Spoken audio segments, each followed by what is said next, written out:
What would you do if you saw a little ghost girl running around your bedroom? You might not think twice about it. Okay, you probably would think at least once about it. You're like, that counts as once. But, over time you may just go, whatever, place is haunted. But this ghost girl isn't just okay with running around in your bedroom. She also likes to play Harriet the Spy. How would you feel about that? And then we take a look at the story of a terrifying night where a group of farm workers decided to arm themselves and finally confront the beast that was mutilating their livestock. Little did they realize they would need much bigger guns to take down this bloodthirsty monster from beyond. Today on Dead Rabbit Radio. Actually, I'm a lot freaked out. Hey everyone, welcome back to another episode of Dead Rabbit Radio. I'm your host, Jason Carpenter. I'm having a great day. I hope you guys are having a great day too. I hope you guys had an awesome weekend. We got a ton of stuff to cover today, literally a ton. There's so much we got to talk about, so we got to get started right away. First off, running into Dead Rabbit Radio Command, everyone give it up for one of our legacy Patreon supporters, Propeller. Woohoo, yeah, wee! We're clapping, he's spinning around, he's knocking everything over with his wind. We stopped clapping because we were all pushed to the wall through wind power. Propeller, thanks for coming back to the show. You're going to be our captain, our pilot this episode. If you guys can't support the show financially through the merch store or the Patreon, I totally understand. I really do. Just help spread the word about Dead Rabbit Radio. That helps out so much. Tell your friends, tell your family, tell everyone you know. Dead Rabbit Radio is your favorite paranormal show. That is how you can help the show grow. Okay, first thing, we got a couple announcements to make. First off, good news. We just did our Dead Rabbit Radio movie night for the month of May, and we watched probably, pound for pound, the best collection of short films we've ever watched. We had a lot of people come out to check it out, and the movies did not disappoint. I pick them out at random. And usually on a movie night, we'll get like 2 or 3 standout films. This time, we had only one bad one. Unfortunately, it was the first one. It was really long and kind of boring and super confusing. But the other 19 movies we watched were really good. It was an awesome time. Now, you go, well, Jason, are you bragging or telling? This obviously already happened. No, we actually have all of the short films that we watch on the movie nights on our YouTube channel. You can go to our YouTube channel, go to the Dead Rabbit Radio Movie Club May 2025. You can watch all the same ones we did, and we have them for all the previous movie nights as well. So if you're ever looking for some cool short horror movies to watch, head over to my YouTube channel and check out one of those playlists. We watched a lot of good ones, and some of them were very, very simple. There was a woman who was in a room, and there was a painting, and the painting kept changing every time she looked away. Short, simple, effective, scary. Then there was a big budget one we watched starring Minnie Driver and Marissa Tomei, and it's about these scientists in this big laboratory who are trying to determine if humans really have souls. It was really cool, right? That one was obviously more involved, a higher budget. It was fantastic. It was awesome. But then we had all these low budget ones that were fantastic as well. Even one of you guys, even one of the listeners of Dead Rabbit Radio, 925 at the Morgue, he had been involved in a horror film that he made, I think it was back in college. And we watched that one as well. And that one was good too. So it was awesome. If you guys have short horror movie recommendations, don't hesitate to send them over. We'd love to have you there for the live event, but if you're not, that's totally fine. I totally get that. But the playlists are there. Check them out. Really, really awesome stuff. The second thing I'm going to talk about, it's almost, I don't know. I don't even know how. I'm going to be very, very brief on it, but it's kind of a topic we would talk about on the show, right? You're like, oh, where's this going? Did you murder somebody? Is this a true crime segment? No, it's nothing like that. We'll go ahead and get it started. This one's going to be really, really short, so we're not going to use a vehicle. We're just going to walk out of Dead Rabbit Radio Command around the corner to the vending machine. I want to talk very briefly about that VO3 AI drop that just came out. I'll put a couple of clips in the show notes, but man, it has advanced so quickly. And the reason why I'm bringing it up on the show, we've talked about the AI art and the AI music and all of that stuff on the show. Privately, just as late as maybe like a week or two ago, I went to my buddy's wedding. He has a fake name. I always forget his fake name. Snitch or Grumple Snitch or something like that. Now, I was at his wedding a couple of weeks ago. I ran into a buddy of mine Jonas, who's down in LA. He's an actor and he does a lot of special effects work now, a lot of stunt work and all this stuff. We talked about AI, because obviously both of our jobs, this podcast and his job, are creative jobs, and we're watching AI change things. And I said just a couple weeks ago, I said, yeah, AI is a concern, but I don't think it's going to be able to affect the podcast for another couple years as far as the tone of the podcast. You're shaking your head. I know, I can hear it. The tone of the podcast and the subject matter of the podcast and all that stuff. And this VO3 dropped. What they did was they had a fake car show, and it looks like a real car show. You'd have no idea it was all AI if it wasn't announced at the beginning it was AI. And then they have another one, the one that blew me away. It was a woman washing dishes in the back of a kitchen, like an industrial kitchen. And someone holding the camera goes, "How does that make you feel that we're just AI prompts, that none of this is real?" And the woman's like, whatever, I still have to work. I still get paid, right? I still get paid. Ones and zeros are falling into her pocket. It was so realistic because I've spent a lot of time in big kitchens. I'm sneaking around. I'm Ratatouille. That's my side hustle. No, I used to work like at Godfather's Pizza. I'm not really industrial, but I understand, like, I know what they look like, right? The big sinks and the power washer and all that stuff, the dirty dishes, the rats controlling my brain, all of that stuff. And I go, they could replace me tomorrow. Like 100% AI can put out episodes of Dead Rabbit Radio tomorrow. Probably today, right? I don't know why I say tomorrow. So it's kind of interesting. I knew it was coming for me. I didn't know it would get so advanced so quickly. The reason why I bring this up is because I'm not trying to be the girl waiting for the prom date. I'm not saying all this stuff so I get a bunch of people going, "Nah, you're too special. Don't worry. Mr. Right will come along." I'm like, what does that email mean? You know what I mean? Where they go, no, but it's different for you. Yes, everyone else is based on looks. But they love your sparkling personality. The fact of the matter is, you guys are like, we wouldn't write that. We wouldn't write that at all. What's Jason thinking? Is a rat controlling his brain now? My point being, I'm not saying this so I get a bunch of praise saying, no, your show can never be replaced. They can be replaced. The tone, the humor, the mistakes can be programmed into it. It's all, you put in the AI prompt, make sure you mispronounce every city and state possible. It's interesting. And it has made me contemplate more now the future of the show. I'm not planning on quitting anytime soon. Let me put that to rest. I'm now, though, thinking, because every so often I'd be like, do I stop doing the show when I'm 50? Do I stop doing the show after 10 years? Do I stop doing the show after 2,000 episodes? And those have all been far off things. The fact of the matter is, my greatest asset with the show was the back catalog. No one could catch up to me. Nobody. There's no other paranormal podcast that has as many episodes. But now you could have this many episodes in a week's worth of computer processing time. So I'm just kind of batting around what the future of the show will be. I may keep putting out shows, but we may just get squeezed out by the algorithm. Because if Google can pump out automatic shows, if you type in what is Michigan Blue Hell, and a custom podcast is created for you, a half-hour-long podcast is created for you right there.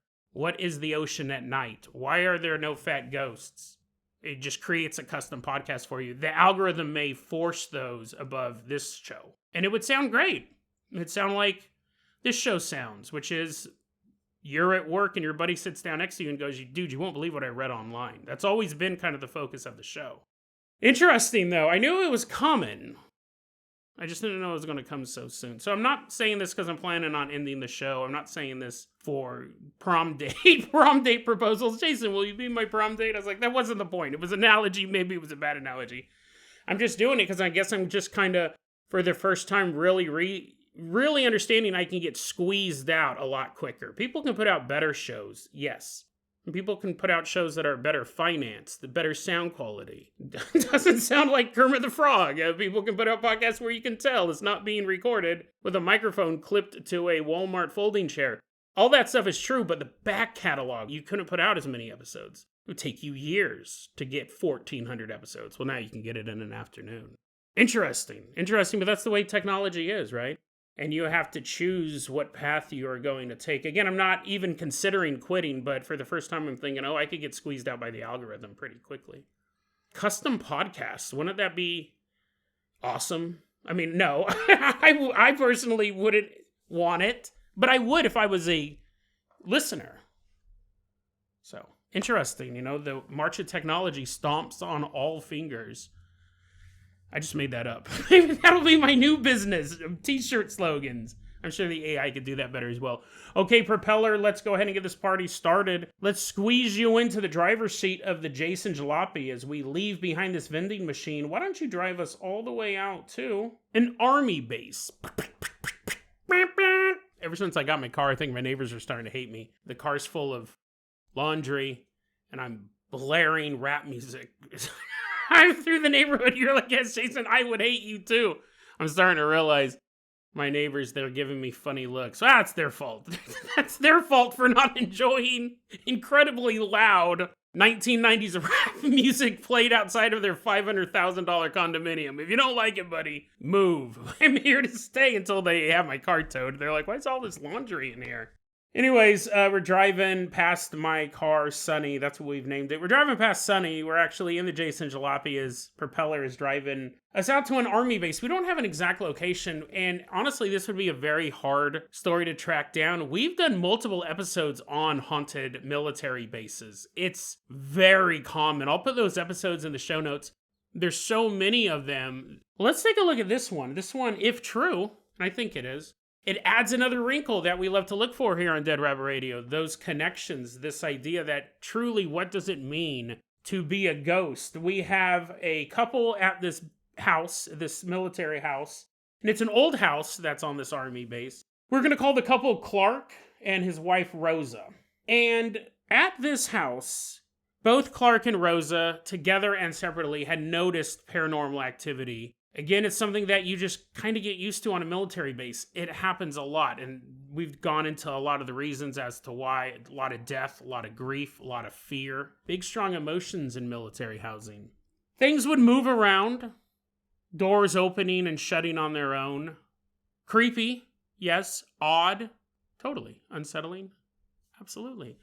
But it's nothing that would alarm you. Again, unless it's your front door and it's army, you're getting invaded by the troops. You're like, luckily this door will keep out those killer drones, and then the ghost is all opens the door. That might be a little troubling. But see, here's the thing. Clark and Rosa are both pretty skeptical people. They don't really believe in the paranormal. So when this stuff is going on, they're always like, well, it could just be the Predator is real, right? Didn't the army invent those Predator suits? The general's like, we wish. Because my door opened by itself. They're like, no, that wasn't the Predator. It might be a ghost. We know that these military bases are haunted, Clark. And he's like, no, I think it's the Predator. Or maybe the Predator, too.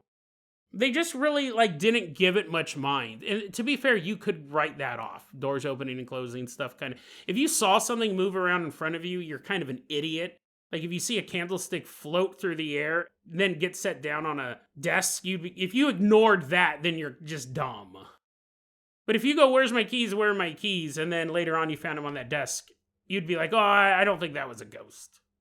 It's all covered in ectoplasm, you touch it, you're getting possessed, you're like, still don't believe. Anyways, they just really kind of wrote it all off. They weren't really focusing on the fact that this place was haunted. But one day they had a friend come over, who we will call Michael.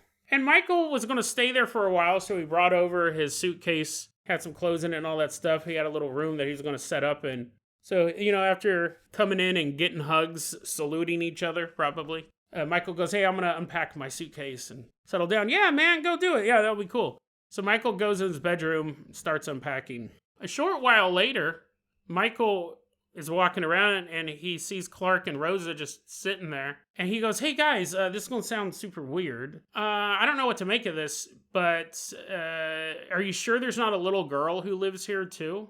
And Clark and Rosa were like, we're pretty sure there's not a child here. And Michael goes, well, that's weird that you say you don't have a kid, because I just saw a kid. I walked into the room that I'm staying in, and there was a girl standing in my bedroom, or not my bedroom, sorry, I've just been here for 2 hours. Your bedroom that I'm staying in, I walked into that bedroom, and there was a little girl going through my luggage. She was going through the stuff in my suitcase, and I saw her, and I figured you guys didn't have a kid. It kind of caught me off guard. I go, hey, you doing okay? How's everything going? Like, someone's going through my luggage, but I'm trying to be polite. I go to say hi to her, but she just runs out of the bedroom. So now I'm feeling bad. I'm feeling like I scared her, so I started looking around the house, and I don't see her anywhere. And then I came out here, and you guys are sitting in the living room. So I don't know. I mean, I hate to break the news to you, but you have a kid living with you. But here's the thing. Clark and Rosa know 100% they don't have a kid there. This, they believe, was the ghost. Especially because the way that Michael described her, she looked normal. She wasn't see-through. She had real legs, not Casper legs. You would have thought it was a real girl. He goes, she looked about 8 to 9 years old, and she seemed to be dressed in clothes like from Little House on the Prairie, like old-timey clothes, American Doll clothes. And when I said hi, she took off running through the house. Like, I saw her leave the room, and then I went to go find her, and I kind of looked in the other rooms. That's how real she looked. And this was the very first time Clark and Rosa actually became concerned about what was happening in this house. Now they believed that their house was haunted, and now they knew what was haunting it. The spirit of a young girl. What I find super interesting about this, though, and again, this is another thing I see because I read a ton of paranormal accounts. People who write these stories, they don't realize how certain elements are groundbreaking.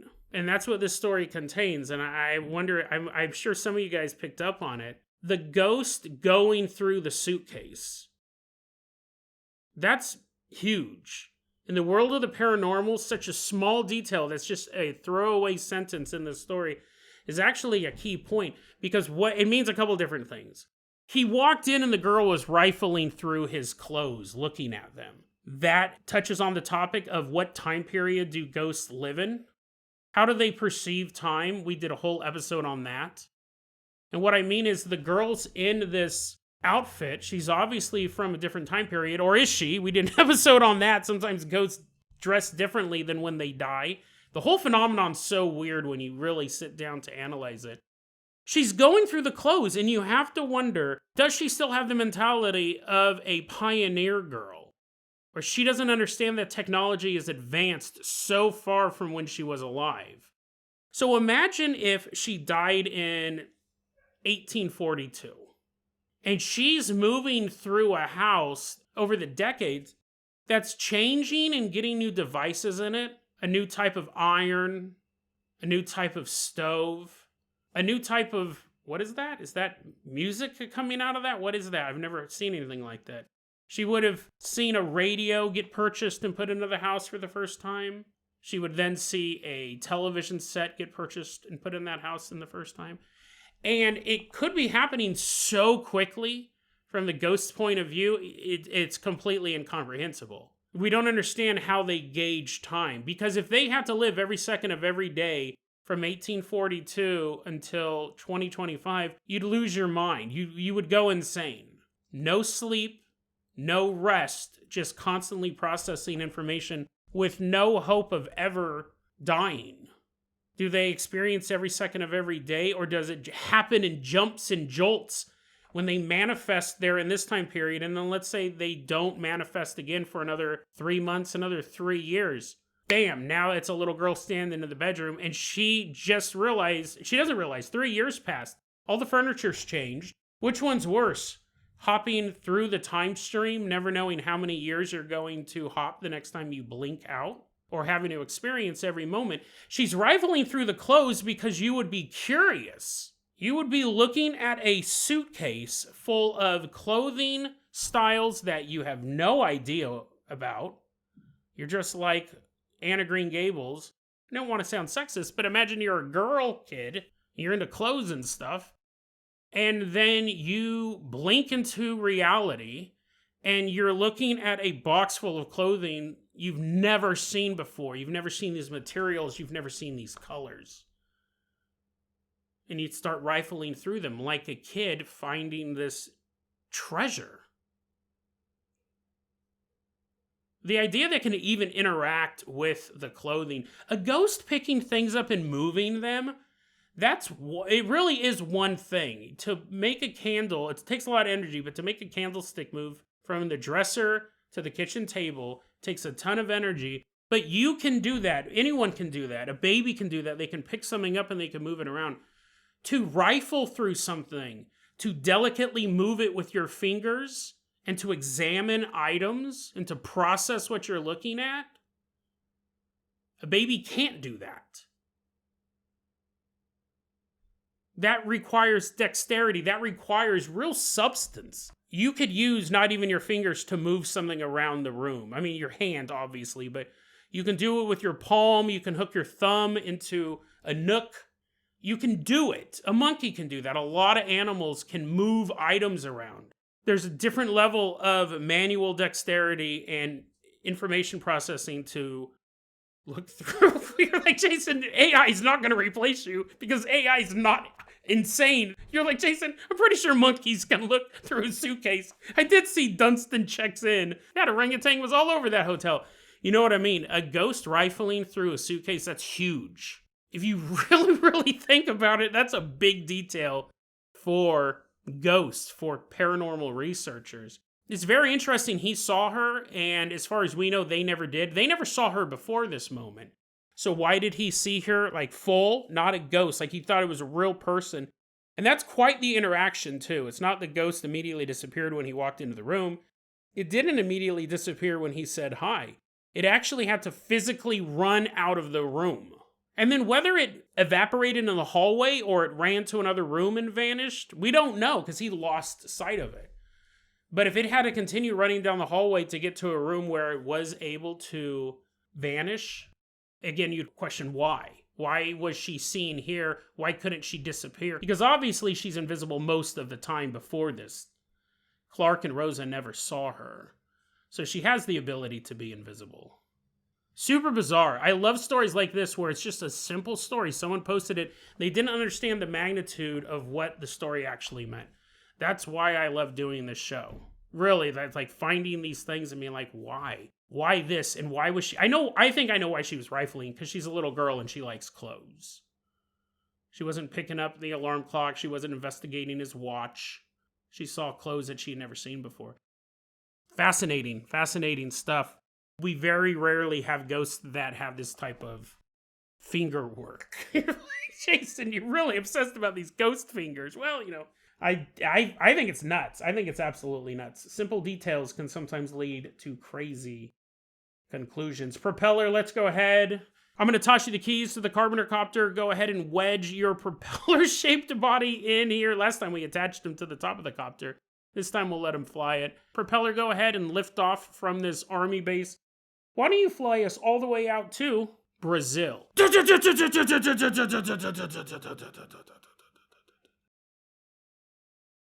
We're headed all the way out to Brazil. Specifically, we're headed to the town of Capivari. That's in Sao Paulo, Brazil. It's January 1995. The time, 2 a.m. And before we get started on this story, I do want to say that I have new neighbors, right? Okay, so just giving you guys the heads up. Currently, there are a bunch of kids playing next door, which I don't have a problem with kids, right? It's totally fine. I'm not going to go out there and yell at them that I'm about to tell a story that's super terrifying. It's filled with tension. Kids are kids. I say that now. We'll see how I feel 6 weeks from now. But you know what I mean? Like, kids are kids. They're running around, they're playing, they're having a good time. So if you hear kids playing in the background, pretend it's people screaming. Pretend it's the screams of the damned. Because there's nothing else I can do about it. What are you going to do, right? You just got to roll with the punches. Anyways, we're out in Brazil. It's 2 a.m. We're headed to a farm in the area. And as we get there, you know, it's really late at night. Early in the morning, depending on how you count it. We see a bunch of men standing around holding pitchforks. And you're like, oh, I thought this would be like a morning job, walking around picking up hay with pitchforks and stuff like that. But we start to notice there's a bit of uneasiness in this group of men. They're not here to work. They're here to protect their lives and their livestock and their livelihood, all of it, right? Because in this area, what has been happening is the livestock is being found mutilated. They're coming up and their cows are ripped open, their sheep are gutted, their goats have a sprained ankle, something unrelated, but their ducks are torn to shreds. They've been putting up with this as long as they can. They don't know what's causing this. Predator, most likely. Some sort of animal feeding on the livestock. But they don't know. There's something about this scenario that's really setting them down a path that this may not be the work of any animal that we know of on Earth. Maybe something else, something darker than that. We're going to name the leader of this group of workers Donald. We don't have his real name. He did give an interview to some UFO researchers, and they didn't post his name, but we'll call him Donald. And Donald says, the farmers were getting so frustrated with what was happening to their livestock that they decided to have their farm workers and themselves set watch. They were going to try to find whatever was doing this and then kill it. So the farmers and the farm workers, there's probably a few guns among them, but a lot of it was makeshift weapons. Another part of this plan was they were going to build a shack that they would be able to stay in to observe what could be doing this. So they hastily put together this shack, and that's going to be where they set up their watch. The very first night they decide to do this plan, they wait and wait and wait, all the way until 2 a.m. And that's when Donald and the others began to hear a panic begin to arise from the livestock.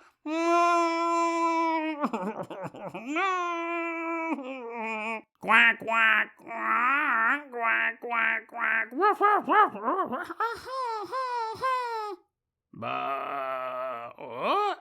They hear all these animals freaking out. The men are hiding in the shack because they're hoping they can just catch a glimpse of this thing and then know what they're up against. They hear all these animals ruckusing about outside. But before they can jump out of the shack and react to what's going on, when they don't want to, obviously, when all the animals start freaking out, it sends a chill down their collective spines. You hear all this chaos. You're like, oh, dude, something real's going on out there. Before they can react to this situation, they begin to hear heavy footsteps.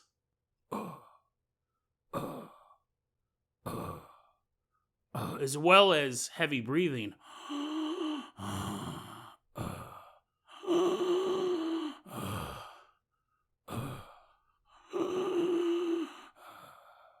The problem is that these footsteps and the heavy breathing are coming from right outside the shack, and it's circling this makeshift wooden structure.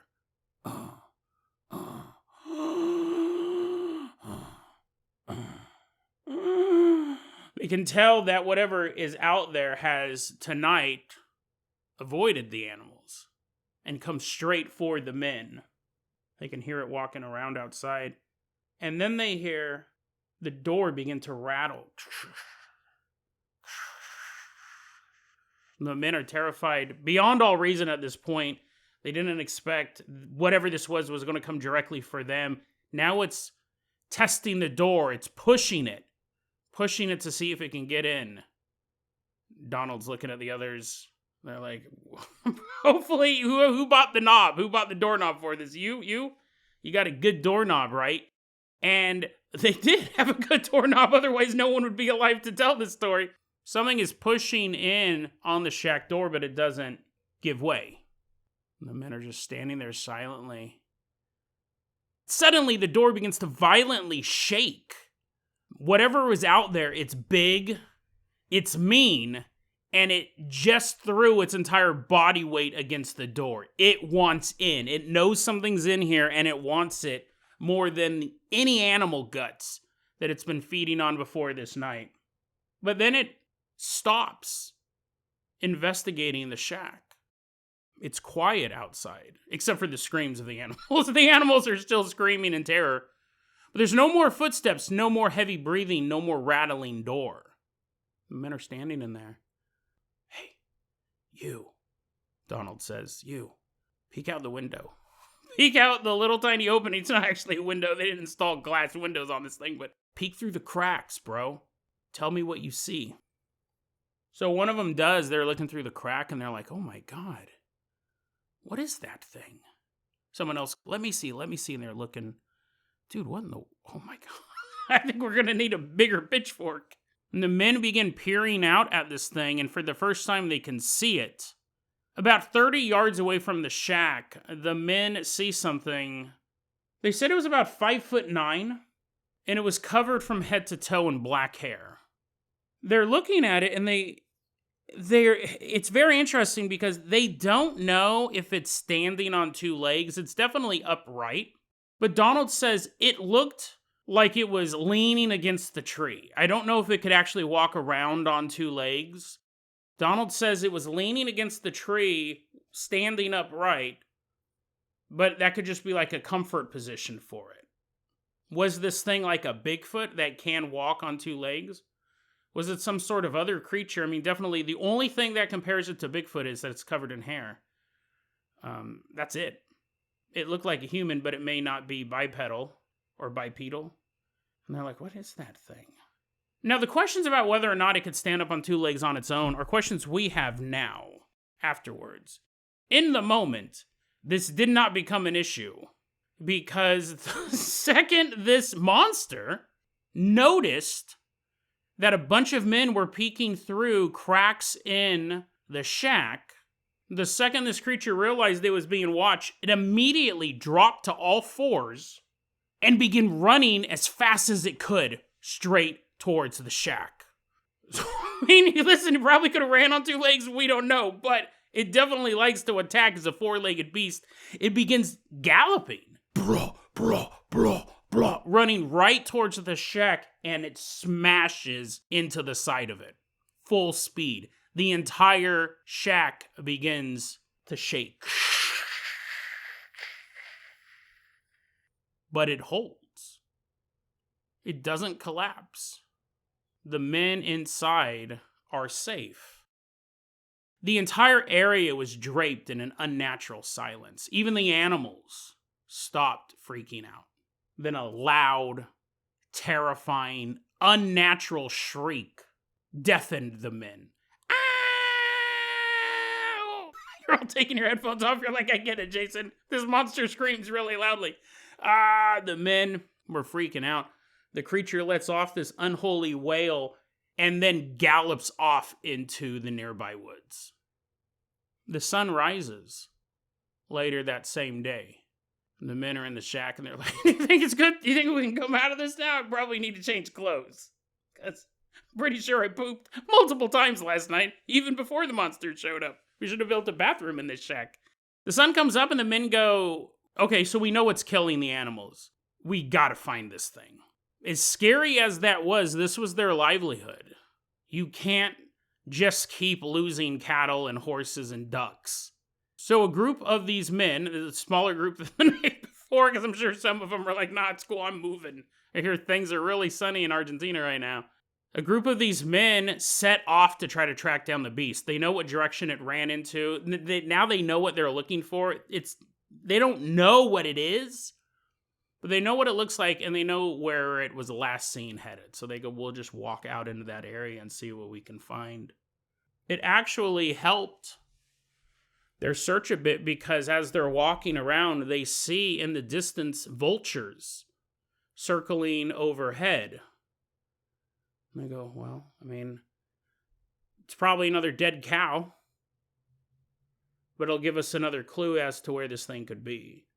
Might still be eating it, right? Probably not if vultures are overhead. Well, they might be flying around looking for, waiting their turn. But anyways, the farmers go, Donald's in this group, let's go see what the vultures are circling. So they do. They set off. They head in the direction where the beast was last seen. They're headed towards the vultures in the distance. And that's where they come across a carcass of a creature they've never seen before. But it's a different one. They're looking at this animal. They have no idea what it is. It's dead. Whatever it was, it's not what they saw the night before. This one had no hair. No hair, no fur, nothing. It was just this dead, unknown creature on the ground. And that's what the vultures were circling. They were hoping to take a bite out of this guy.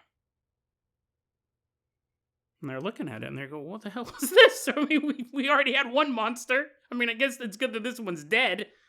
But what in the world is it? And so they start looking at it and they see that this creature in the thorax, which is, I mean, on a mammal, don't we just normally call it a neck? I don't know. But they said in the UFO report, its thorax sustained heavy damage, and they believe that's what killed this thing. Did we have a monster-on-monster fight? Well, upon closer examination, it appeared that this creature was shot 3 times right through the thorax. And it wasn't from any of the weapons that the farmers had. And they weren't even shooting them that night. They said this one had 3 bullet holes right through its neck or thorax.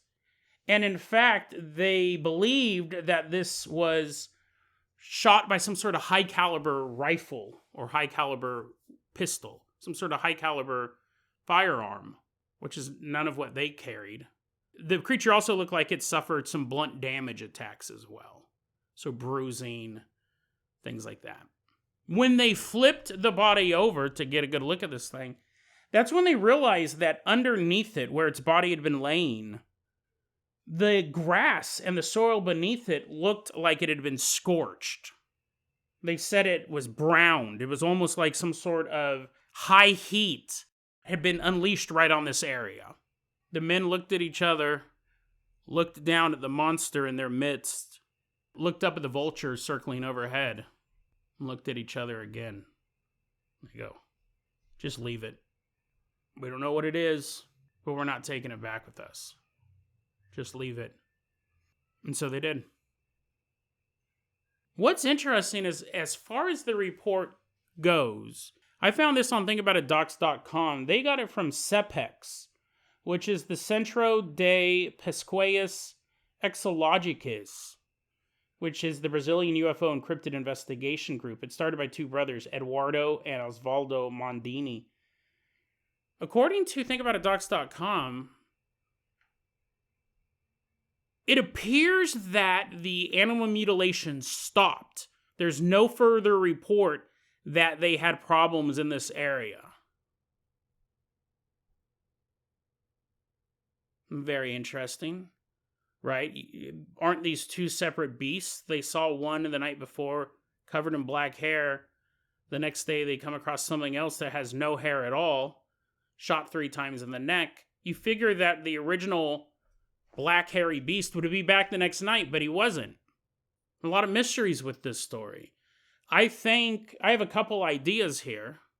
I think it probably was the same beast, but the high heat, the scorch marks on the ground, was actually its fur blasted off. I mean, if you used enough energy to burn the ground, I think it's going to burn your hair off too. I'm wondering, and again, they don't say how tall this guy is, but the farmers and the farm workers did not believe this was the same animal. But one of the main reasons was, where'd all the hair go? And I'm wondering if all the hair got blasted off. Well, you go, well, how did that happen? Because obviously this creature was around enough. It was mutilating these animals for a long enough time. If you lost 1 cow, if you lost 2 goats, you probably would wonder what happened. But are you going to set up watch after the first cow's gone? Is that going to be something that has to happen a couple times in the area before the farmers get together and they build a shack and set up watch? This creature had been in the area for a while, so it's not like it was allowed. It's not like it was fine in the area for a while, and eventually it's like, this earth environment too much for me, and it died. Which is, nobody said that. That was nobody's theory. Talk about a straw man. But here, so this is what I'm getting at, and I kind of gave it away a bit there. I think this was an alien. I think this was a cryptid who was actually an alien. This area did not have a problem before this with animals being ripped to pieces. Suddenly it does, and then suddenly it stops. That's not the work of something like a chupacabra, which can exist in a certain region, or really just a general regional cryptid. This is a visitor. This was something passing through. Now, it probably would have continued to mutilate the local wildlife, or domesticated life in this case, but it was stopped. And the reason why I think it's an alien is, one, because it kind of started out of nowhere, and also because whatever killed this knew what they were hunting. This was not a cryptid who ran afoul of a pride of lions, or some sort of creature that misjudged a step and fell off of a cliff. It had 3 bullet wounds through its neck. I think someone was hunting this down. You could have had U.S. military assets tracking a non-terrestrial entity, an alien, and they found it that night and they executed it. There's also a more exotic theory that it wasn't humans who killed this alien, but another alien. And the reason why I say that is because there's a couple different ways we can do this. We'll throw on our conspiracy caps to wrap this up. If the humans were looking for this thing, they may have just lucked out that particular night. Because there's another version of the story, right, where the farm workers don't set up work that night and the creature gets killed that night and they just never solve the mystery. They never see anything. All their animals are getting mutilated and killed, and then one night it just stops, and they never even think to go out and look in the woods. The body slowly rots away. It's possible that that would have played out, but go with me on this journey. There's an escaped alien, as far as we're concerned, an escaped alien, a beast from beyond the stars, running around Earth, killing animals. And if another alien is tracking this thing, it may actually be fine with that. It goes, yeah, we mutilate a lot of animals ourselves. We're kind of known for that. So what's the big deal if a couple cows get their guts ripped out? But once humans saw this thing, and once this creature attacked humans and tried killing them, which would be a whole different issue, especially if you had aliens who were trying to keep a low profile. Whether this thing was an alien of intelligence, something like a gray alien or a reptilian, it's probably not. It may have just been a wild beast type alien. They may have been running experiments. Hey, let's see what happens when this gets out. Let's see what it does on Earth. It could be all sorts of things. But once humans saw this, the experiment was over. The threat was too high. They couldn't have the U.S. military coming down and investigating this string of animal mutilations. And then one night, 15 farm workers are slaughtered in the middle of a field. That definitely would bring attention to the region.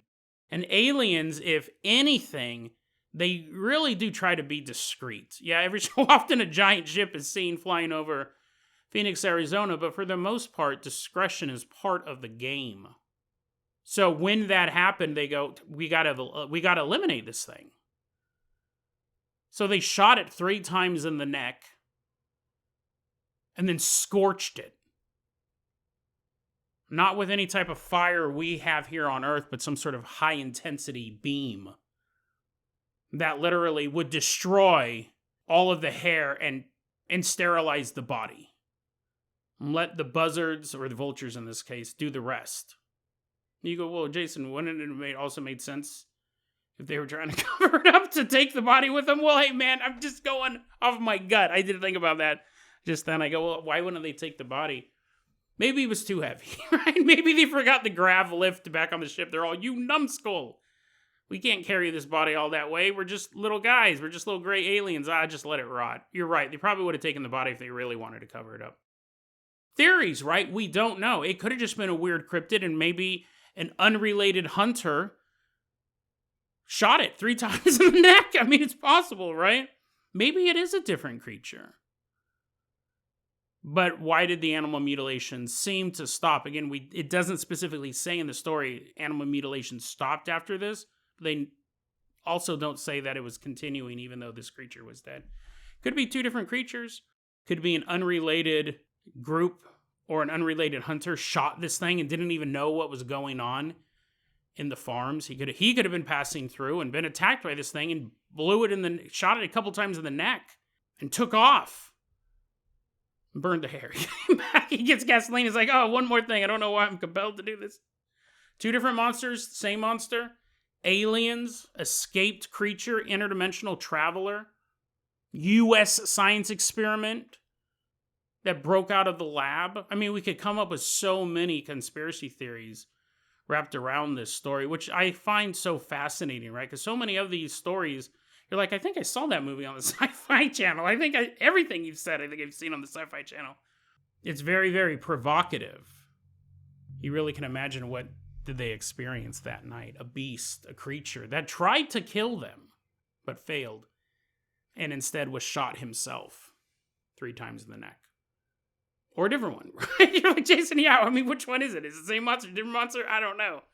Fascinating story, though. Terrifying. Think about that threat level. You're in that shack. You already know you're going to fight something.